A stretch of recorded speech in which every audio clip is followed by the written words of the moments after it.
A substantial tornado outbreak with the possibility of long-track violent tornadoes is expected across a large portion of the United States today. Let's talk about some of those details so we can find out what your area can expect.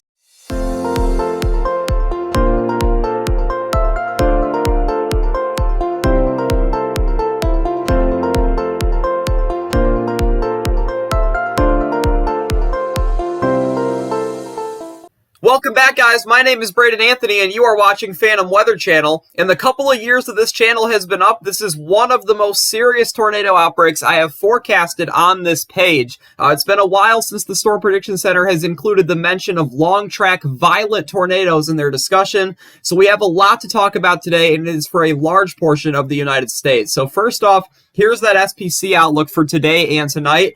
We're going to see two separate areas of substantial concern for severe weather. One of them is going to be across the central Mississippi River Valley up there into the Quad Cities and Davenport area here. So this northern portion is kind of its own separate mode. Then they're going to join forces with a squall line with embedded supercells across the central and lower Mississippi Valley closer to the Memphis and Little Rock area. And both of these areas will have substantial potential to produce severe weather and tornadoes. And we're going to see severe weather all the way into the lower Great Lakes and Ohio Valley as we get after dark into the overnight period if that instability can stick around. So here's a look at that tornado threat. These yellow and red shades here are especially favorable for long tracking significant tornadoes, and we're going to watch this very carefully. Areas of substantial concern are going to be areas like eastern Iowa to central Illinois, perhaps eastern Missouri, including St. Louis as well, all the way down there into Little Rock, Arkansas, Memphis, Tennessee, close to the Arkansas and Louisiana state line. So something we are watching for sure. Long track, strong tornadoes are looking like a real possibility, and there is even the possibility of violent tornadoes as well. For reference sake, a strong tornado is rated EF2 or greater, and a violent tornado is EF4 or greater. So if we do see EF4 or higher tornadoes today, we're going to really need to be watching the weather very carefully. Do not take your eye off the weather if you live in one of these highlighted regions here.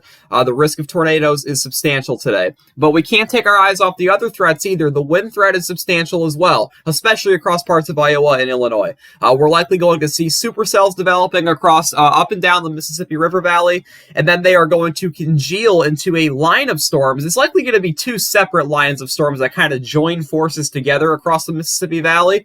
But they will have the potential to produce not only several embedded tornadoes, but also significant damaging wind gusts as well. So a widespread damaging wind threat exists up and down the Mississippi River, all the way up there into the Tennessee and Ohio valleys, and possibly the lower Great Lakes as well. And the hail threat we are watching across two areas, the first one in the Arklatex, the other one across the Quad Cities and central Mississippi River Valley here. So let's take a look at that simulated radar as we head throughout the afternoon and go into the evening. Our big threat is going to start right around 2 p.m. Central Time here.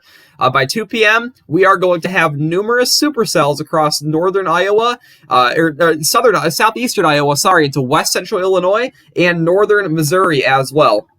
These supercells will be in a primed environment for tornadoes. We are going to have a lot of moisture, a lot of instability, and our wind shear is going to be gradually improving as well. It is possible that the storms that initially develop in eastern Iowa may not have enough low-level wind shear to work with to produce tornadoes, so that would be very good if we did see something like that. But if they are able to catch up with the ingredients, we can see a different kind of scenario playing out as well. So look at what happens as we head into the 3 or 4 p.m. hour. We are going to have these storms traversing into Illinois. They could be long tracking, producing strong tornadoes. And then we're going to have these new supercells here forming across parts of Iowa to northern Missouri. Now, these are going to be elevated initially. They're going to be high base, which means that they're going to just bring mainly a hail threat. But as we get an hour or two later, these storms are going to intensify, cross into Illinois, and as that happens, they could produce strong tornadoes. The ingredients are going to be getting even more favorable for that. And then, as we get closer to the after dark period, is when the squall line takes over. That's when it crosses the Mississippi River, and this squall line will have the potential to produce widespread damaging winds and possibly several tornadoes as well. And that threat doesn't wrap up until they cross into Indiana and Michigan. So, really something that we have to watch as we get not only, the late afternoon and evening, but after the sun goes down as well. There's nothing worse than a nocturnal severe weather threat when it comes to strong storms. So make sure that you have multiple ways to receive warnings the entire day and the entire night today. We're going to have watches, warnings, and advisories that are going to be going up all day. Stay tuned to the National Weather Service. Make sure that you have those emergency alerts turned on your phone. Same goes for your TV. If you have a NOAA weather radio, it would be a great time to break it out. So watching a big time threat of severe weather across this part of the Mississippi Valley into the Great Lakes and Ohio Valley. But there's going to be a threat of severe weather further south too. And before I get into the simulated radar there, I want to show you guys the significant tornado parameter. Now, this is basically a calculation of wind shear, instability, all those factors that make the environment favorable for strong tornadoes. This is all of that thrown into a blender, and where the brighter colors are, the more favorable the environment is for tornadoes. And look at how bright these colors are moving across the Mississippi Valley and Ozark region as we head throughout the afternoon and into the evening here. Extremely favorable environment for strong tornadoes, and of course, if storm mode favors, this is going to be a big problem. So something that we are watching for sure. By the time this video goes up, around 11 a.m. Central Time here, we are going to have thunderstorms across western Missouri into Arkansas here, so the Arklatex will be getting in on some storms at this point. There's going to be maybe a hail threat with a couple of these, not much of a tornado threat just yet. As we get later into the afternoon and evening, that's when the storms begin to intensify, and that is when the tornado threat will be getting higher as well. So notice how it's kind of like two separate areas of storms.